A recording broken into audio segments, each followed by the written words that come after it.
First of all, I'd like to start with, it's a failure of the United Nations. United Nations continues to fail this world.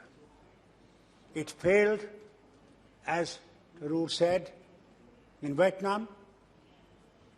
It is still failing in Korea.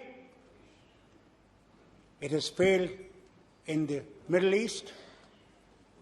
And I don't think, I personally, over these years, have any hope from that organization. First of all, I would like to thank not only the Prime Minister of India, but all those ministers who he chose to go to that war-torn country to bring our children back. And I must say, at the cost of their own safety, they took this journey and brought those children back. I congratulate you and I congratulate the Prime Minister for this bold step.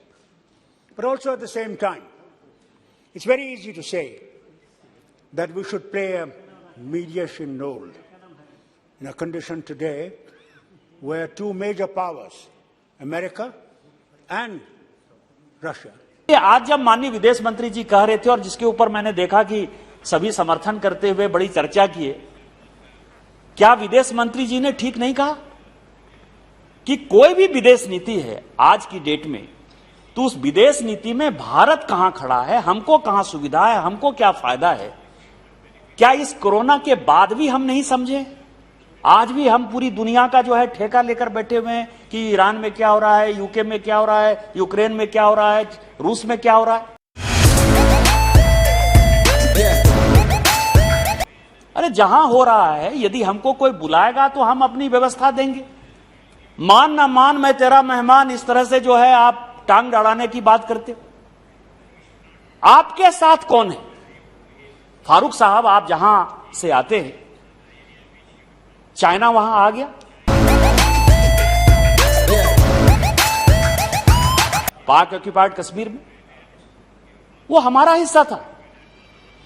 1947-48 से वो हमारा हिस्सा पाकिस्तान ने अवैध रूप से कब्जा कर लिया है, हमारे नागरिक हैं। लेकिन क्या 1947-48 से कोई ऐसा कंट्री खड़ा हुआ जो कि आपको पाकिस्तान ऑक्युपाइड कश्मीर दे रहा है? आपके साथ अक्साई चीन ले लिया, चीन ने वहां पूरा कारोकरम जो है वो बना लिया, पूरा रास्ता बना लिया। क्या हालत है? और आपके साथ पूरी दुनिया नहीं खड़ी है, आपको जो है उतनी ताकतवर नहीं मान रही है, और आप चाहते हो कि हम पूरी दुनिया को जो है ठीक कर लें। आज भी जो चर्चा चल रही है, और मैं बड़े सभ्य तरीके से सभी का सम्मान करते हुए कहता हूं कि पहले अपने बारे में सोचिए। जो मैं आपको कह रहा था ना कि माननीय प्रधानमंत्री जो पंचामृत के सिद्धांत पर चले, केवल हंसने से नहीं होता है, केवल मजाक उड़ाने से नहीं होता है, केवल यह कहने से नहीं होता है कि भारतीय जनता पार्टी अपने आप को पूरा बढ़ा चढ़ाकर पेश करती है। भारतीय जनता पार्टी काम कर रही है।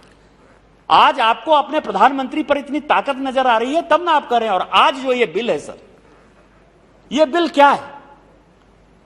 आज दुनिया में अलग अलग एक्टिविटी में पूरे ग्लोबल वर्ल्ड में किसी के पास बैंक है, किसी के पास पैसा है, किसी के पास कोकीन है, कोई ड्रग्स दे रहा है, और कोई भी कानून ऐसा नहीं है कि दुनिया में आप मान लीजिए कि भारत में जैसे पुरुलिया में एक कांड हुआ, सर मेरे बगल में हुआ कांड, और पुरुलिया में हथियार गिरा दिए गए।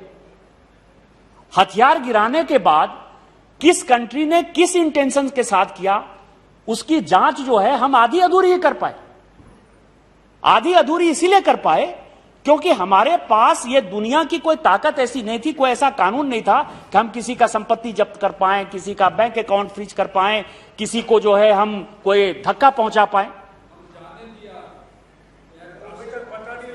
जाने दिया। वही मैं आज कह रहा हूं सर कि 93 में बम ब्लास्ट की बात कर रहे थे। 93 में बस 2-4 मिनट में खत्म करूंगा सभापति महोदय। मैं केवल सदन का ध्यान आकृष्ट करना चाहता हूं कि आप ये समझिए कि 93 में दाऊद इब्राहिम चले गए। आज हम उनकी संपत्ति कितना जब्त कर पा रहे हैं? दुनिया में उनकी जो संपत्ति है तो गलत तरीके से अर्जित की हुई है ना, हमारे देश को तोड़ने के लिए वो संपत्ति है ना। आपके सलाउद्दीन साहब हैं वहां मफ के 87-88 के बाद यहां से चले गए, हम उसका क्या कर पा रहे हैं? तो आज आपको इस दुनिया में सभी की आवश्यकता है। और ये जो यूएन का रिजोल्यूशन था, FATF का जो रिजोल्यूशन आया, जिसका कि सिग्नेटरी होना है और जिसमें कि हम दुनिया के साथ मिलकर, नो कमेंट, चाहे वो केमिकल वेपन है, चाहे वो बायोलॉजिकल वेपन है, चाहे वो एटॉमिक वेपन है, चाहे वो साइबर सिक्योरिटी का मामला है, चाहे क्रिप्टो का मामला है, इस तरह के चीजों को रोकने के लिए आपको FATF के रिजोल्यूशन को मदद करने की आवश्यकता थी, यूएन को साथ देने की आवश्यकता थी। और इस कारण से माननीय विदेश मंत्री जो इस तरह का बिल लेकर आए हैं, हम उनके समर्थन में खड़े हैं। और मुझे यह लगता है कि विश्व गुरु बनना और भारत को ताकतवर बनाने में माननीय प्रधानमंत्री जी का योगदान जो है, वो पूरे सदन को उसके लिए धन्यवाद देना चाहिए। इन्हीं शब्दों के साथ जय हिंद।